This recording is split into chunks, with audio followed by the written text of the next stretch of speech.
Од 16 до 22 септември 2020 година, Општина Велес ја одбележува Европската недела на мобилност преку реализација на повеќе настани и активности кои што ги подготви тимот Општината.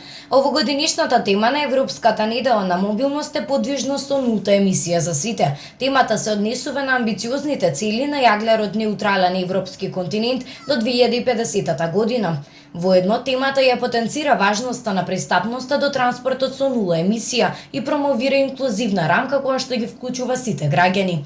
Како дел од овие настани, Општина Велес вчера започна постапка за јавна набавка за изработка и маркација на велосипедска патека во должина од 2 км на протегот од филтерната станица на ЈКП Дервен во населба Тунел до врвот Вршник, со можност да изградба на 3 краци кои што ќе ја поврзуваат велосипедската патека со 3 делови од крајот на градот, и тоа на локација во близина на болницата Камено брдо и Којник. Исто така ова ќе овозможи поврзување на оваа нова велосипедска патека со веќе постоечката планинарска патека која беше маркирана минатата година за време на одбележувањето на Европската недела на мобилност 2019.